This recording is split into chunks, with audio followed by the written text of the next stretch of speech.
From across my desk, a teenager glared at me through watery eyes. I was shocked and confused. This student was one of my tough guys who cared more about his social life than his spiritual one. What was going on? We sat in silence for several seconds before words erupted from his soul. "Carra," he asked, "would you still follow Jesus if he had never been resurrected?" I sat and wondered if this was some cruel joke the student was playing on me.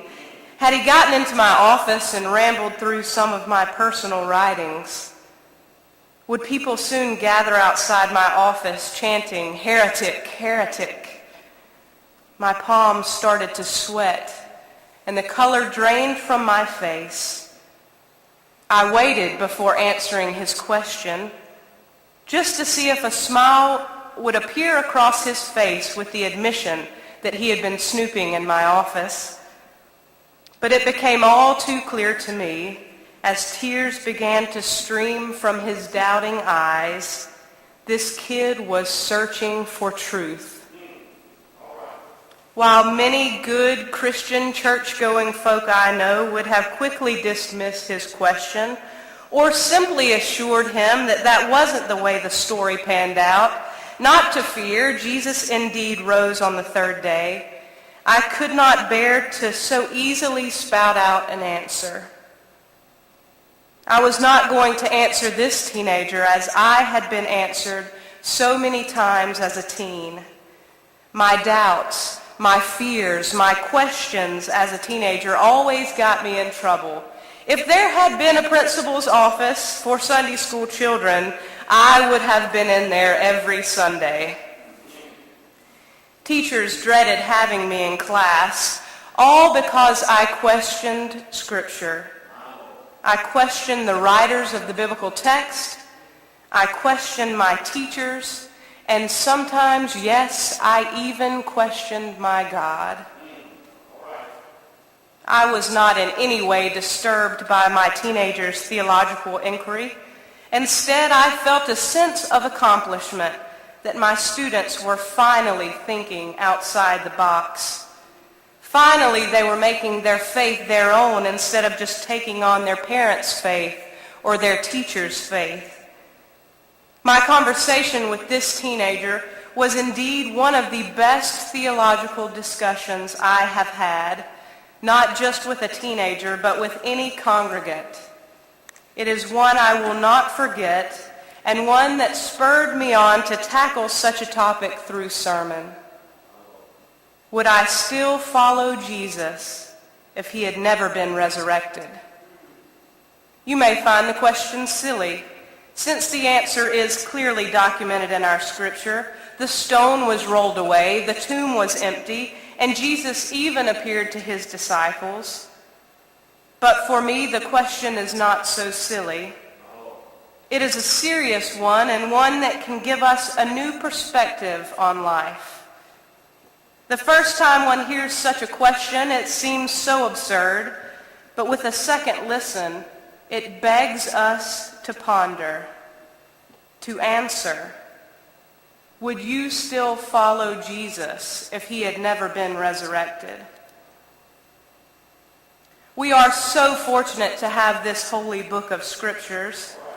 In this book, we find several accounts of Jesus' resurrection, and what wonderful knowledge and faith we have in the resurrection of Christ.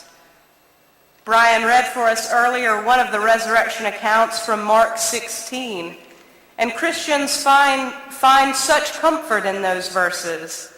After all, the verses take away the mystery and the fear of what happened to Jesus.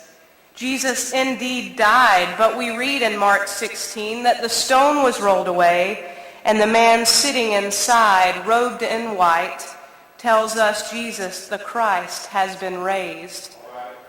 And then included in an alternate ending of Mark 16, the gospel writer tells us of Jesus' proclamation of eternal salvation. All my life, All my life I was told to follow Christ so that I may receive eternal salvation. All my life, Sunday school teachers and preachers pounded their pulpits and proclaimed the importance of Jesus' death and resurrection for me to receive eternal salvation in heaven. All my life I heard grisly stories of the death of Christ, stories of how sinful I was as a human, stories laden with guilt and fear leading to self-deprecation. All my life I felt as if I were on some quest to be accepted by Christ, but given a salvation I wasn't worthy of receiving. I'm not so sure that's what Jesus had in mind. I'm not so sure that's how Jesus wanted his death and resurrection to impact the world. Peter Rollins is one of my very favorite modern theologians, if you will. He has written a collection of parables in his book, The Orthodox Heretic, that push his readers to think in new ways about their faith. And one parable in particular grabbed hold of my soul and nurtured my faith in ways I never imagined. The parable, titled Being the Resurrection, is about a small following of Christ. After his crucifixion, this community was so devastated by his death that they were unable to take the immense amount of pain and sorrow they felt. So they moved far away to a land they could call home. It was an isolated place where this new community sought refuge. Their primary focus was to keep the memory of Christ alive and live in simplicity, love, and forgiveness, just as Jesus had taught them. They spent the next 100 years living this way, remembering Christ and living as he did, but their community was disrupted one day by missionaries. These missionaries brought startling but joyous news to this community about the resurrection of Christ. This was something they knew nothing of because of their departure after Jesus' death. So the community wanted to celebrate the resurrection of Christ with a great festival. They gathered one evening in the center of their village to celebrate with missionaries, until one of the missionaries realized after the celebration had ensued that the leader of the community was not present, so he went out to find him.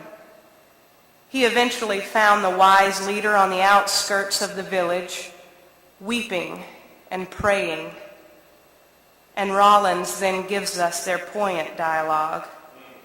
"Why are you in such sorrow?" asked the missionary in amusement. "Today is a time for great celebration."